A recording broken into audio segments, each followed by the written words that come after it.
So we're going into WYCC. This is Kennedy King Community College's radio station and television station. They have one of the best multimedia facilities in the city of Chicago. And we're in Inglewood right now. This is one of the tougher neighborhoods in the city of Chicago, but you wouldn't know it if you were looking around. They've done a fantastic job of redoing this community college.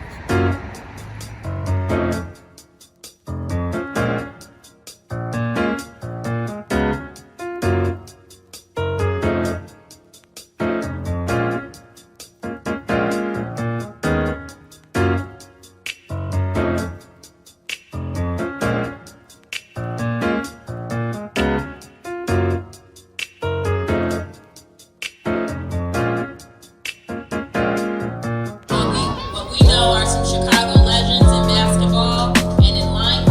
So, without further ado, our moderator for today is a former NBA player who was drafted in the second round by the Atlanta Hawks. He played college basketball at the University of Illinois. He is currently the college basketball analyst for the Big Ten. I'd like to bring up Mr. Stephen Bardo. Good morning, everyone. Good morning. How's everyone doing? We really appreciate you taking the time to come out here. This is an important discussion. These are legendary figures in the Chicago basketball community, and I'm just really pleased to be a part of this. First, let me see. Paul, let me ask you this. When did you know you had something special and could make it to the next level? So the moment for me where it clicked was Vince Carter, at the peak of his powers, came to Chicago and played at IIT. Just so happened he was playing against my team. Me and a kid named Ronnie Fields was probably the two highest jumpers ever to walk through this town. I say LaVertus Robinson and some other people that I never heard of before. So I believe some of those names too. But for me, I never got to see LaVertus, so I wouldn't put him in there with me and Ronnie. But Vince Carter was, oh my God, he was scary crazy. So I got that matchup. I got to stick him. I'm a dunker. I'm representing Chicago. I'm a player. I was so nervous in the locker room, because everybody telling Vince, oh, we got a kid, man, he jumping just as high as you, he doing this, he doing that. So everybody man, that's Vince Carter. You just Paul McPherson. You're not going to be able to do nothing with him. End of the game, we ended up losing. Vince Carter had maybe 46, 45 points. I finished the game with 42 points. And that was our matchup. So he was already established. He went to the NBA in 90s, whatever, 98, might have been this year he was going. So I said then at that time, I knew that with the pressure on, the stadium, the gym was packed, I felt like if I could compete with Vince Carter at age 19, if I just focus and work on my game and get better in little aspects, I was never a good shooter. My shot got better as I got older, but I was just super athletic. I could get to the basket on anybody. I was built like a football player, so I would just bully my way to the basket on anybody, period. I still do that. Anybody. So for me, that moment when the light went on, right, I felt like I can compete.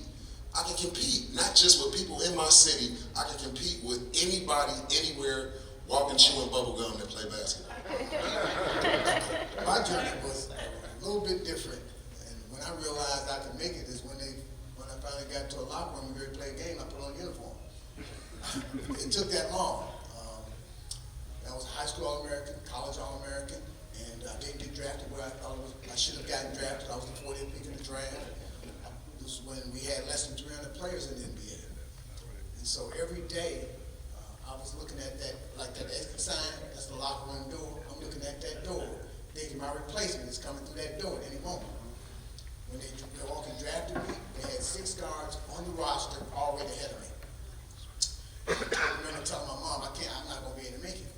She was like, well, if you want to just give up, just come on home. Well, if you want to do what you've been doing, was work hard and pray to God, then stay and get it done. Right. Things just worked out, so that final cut was made.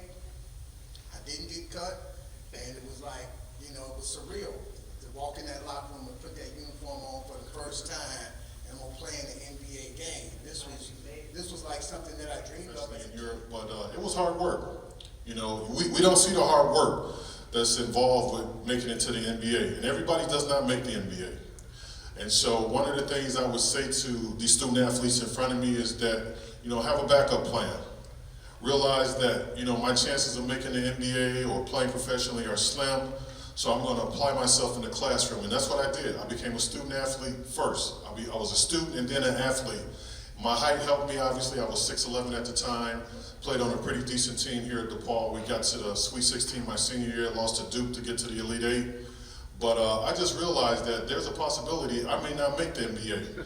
And so I did end up getting my degree, and after playing 8 or 9 years professionally over in Europe, I was able to come back home to Chicago and get a job at my alma mater, which was at DePaul, where I became a fundraiser for the athletic department. And so the life of an athlete is short. You can find yourself 28, 29 years old, 30 years of age, and you're out of the league either for injury, someone's better than you, you're not good enough anymore, and so what are you going to do with the rest of your life?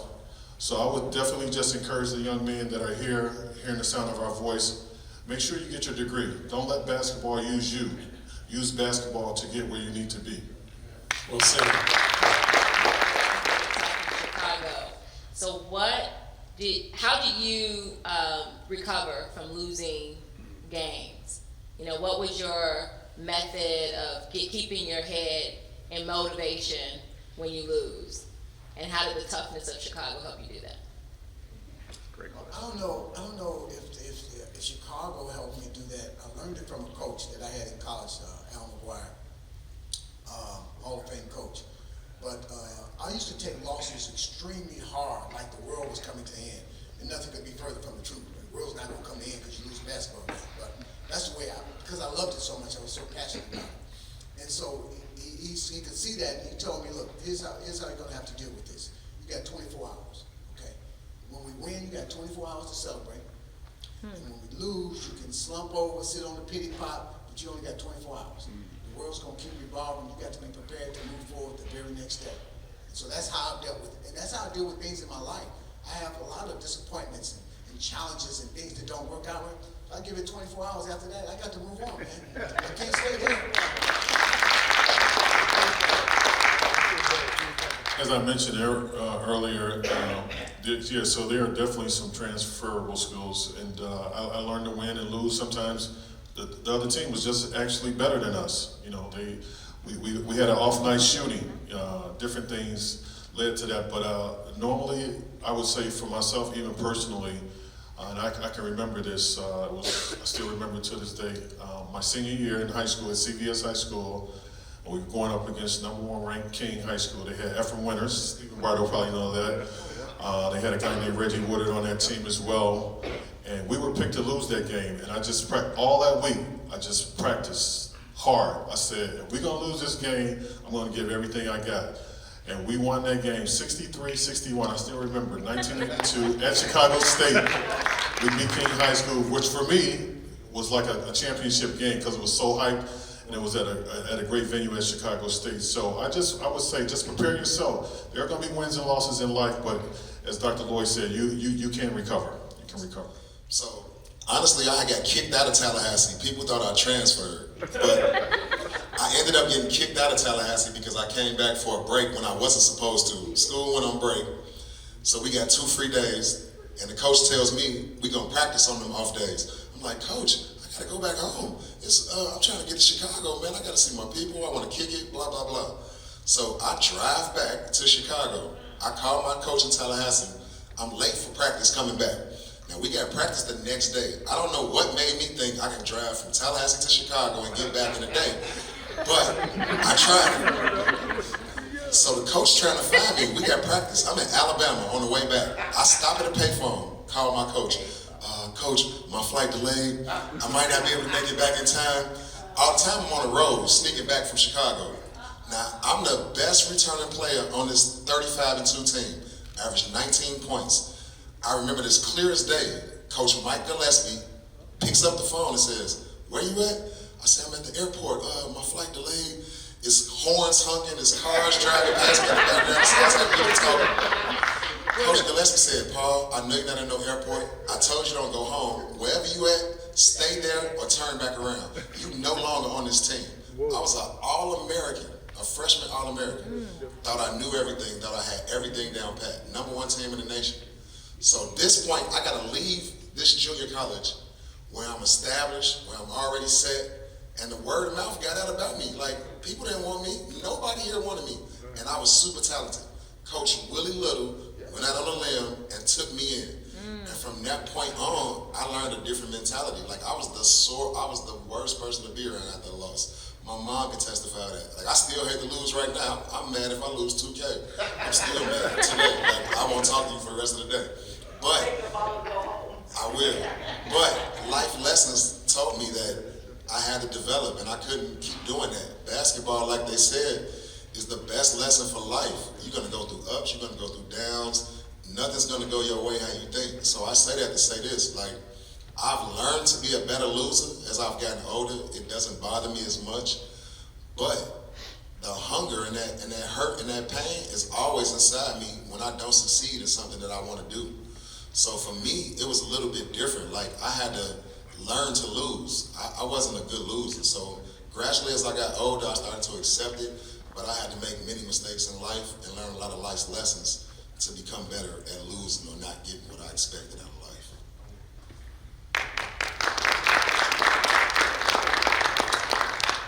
To the panel, earlier I had the opportunity to talk to the team about basketball being one of the largest networks in the world. Can you guys talk about some of the benefits that you have achieved through basketball, through your network, outside of actually on-court play? I don't want to be the first one to answer. I want Stephen to answer this because him and I are pretty close in what happened. I don't want to tell a story, but his career, Stephen, you could share with him your career, a 40-year career that's been based upon, go ahead, Networking and basketball. and basketball. Yeah, let me see where I can start with this, where it makes sense. I was finishing up University of Illinois, didn't know whether I'd be drafted or not, and ended up getting cut, waived, or released 16 times from the NBA. I'm gonna say that again, young fellas. I played 10 years professionally, but I had what they call coffee breaks in the NBA. I had half season with Detroit, Dallas, and San Antonio. But I played in Italy, Spain, France, Germany, Venezuela, and Japan. But it would either be veterans camp, rookie camp, or summer league. I would be with the team, I'd play my heart out, I get cut, or I get waived, or I get released. Now, I had a wife and my first child at the time going through all this. Moved 16 times in my first 6 years, internationally. Wasn't like moving from Hyde Park to Logan Square.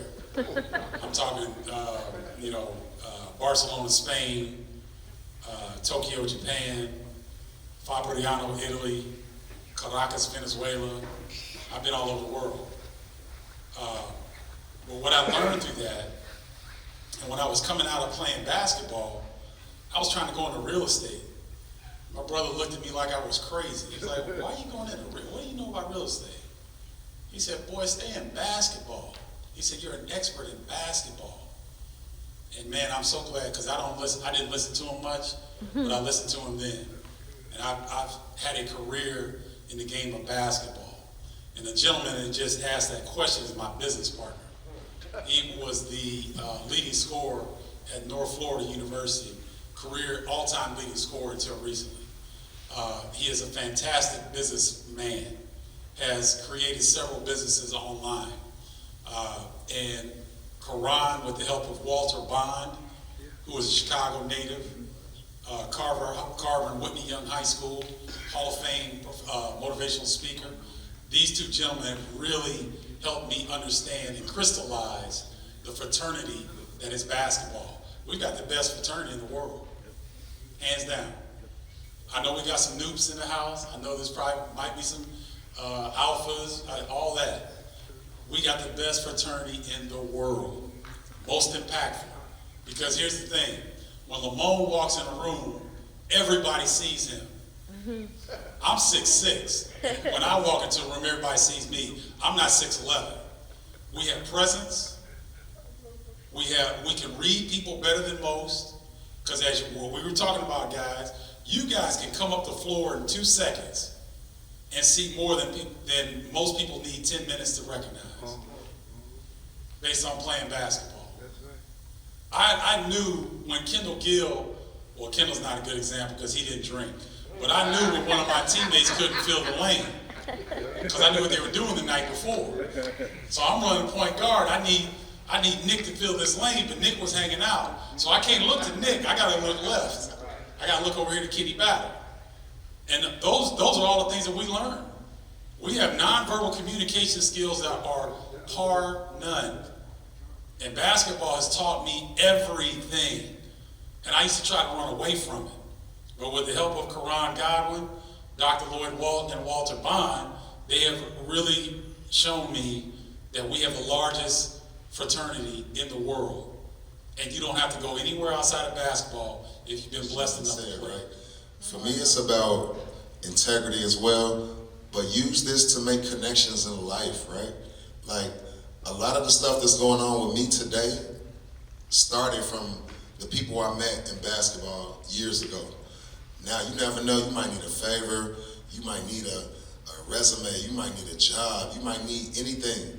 Your integrity and your character, like these guys said, that plays a part in the people being willing to help you. Like, I'm not gonna reach out and bend over backwards to help you if you don't represent yourself right, if you're not carrying yourself right, if you're not doing what you need to do in school. It's a lot that goes to being a pro. People think that being a pro is just on the court basketball. No, it's not. It's off the court. It's staying out of trouble. It's not getting arrested. It's keeping your record clean. It's going to school. It's not fighting. It's not catching domestic cases. It's a lot that goes to that, right? And so for me, I started my own academy, right? I want to help mentor people and give back. I was stuck in transitioning. I didn't know how to transition. I was still holding on to playing. I still play in the Big Three right now. I don't know if y'all know what that is, but it's a league for retired players that Ice Cube started. 3-on-3, half-court basketball. I was still stuck in wanting to be a player. I'm 41 years old now. My playing days are over, right? At 30, you're old in basketball. That's not even the beginning of your life if you look at the whole spectrum of life and what you're gonna do. So education has to be a priority, y'all. Like, get your education first. You always have a safety net to fall back on. I thought the event was absolutely amazing. What I appreciated the most were our panelists were completely honest, candid, and transparent about their journeys to the NBA, but more importantly throughout life, and how the game of basketball gave them life lessons that would go with them throughout their years, and the fact they were willing to share that information with the audience, and more importantly to our student athletes. So, amazing event, amazing event. Kennedy King alumni, man. Got a chance to meet the new faculty and the new staff, so it was a beautiful thing. I love to help and give back to my city and to my school as well. Great to be a part of a panel discussion with these legends, Artis Gilmore and Mickey Johnson, man, people who paved the way for me. I'm just humbled and appreciative to even be in the same conversation with them, even be considered a legend. So, you know, just trying to get forward, pay my ties forward, man, but it was a beautiful event. Thank you, Kennedy King. Some of the takeaways is that for the athletes to share not just their experience on the court, but their life lessons. That is tremendous, not just to our campus community, but to the community of Inglewood and south side of Chicago. So we're just thankful that they were able to do that. I agree with what she said. And the fact that these gentlemen took the time out of their schedule to be a part of this tremendous for this community. It's always good to have people come back and give and donate their time, but give it in a meaningful and impactful way. And for these guys to be honest and tell their stories is really tremendous. So it was great.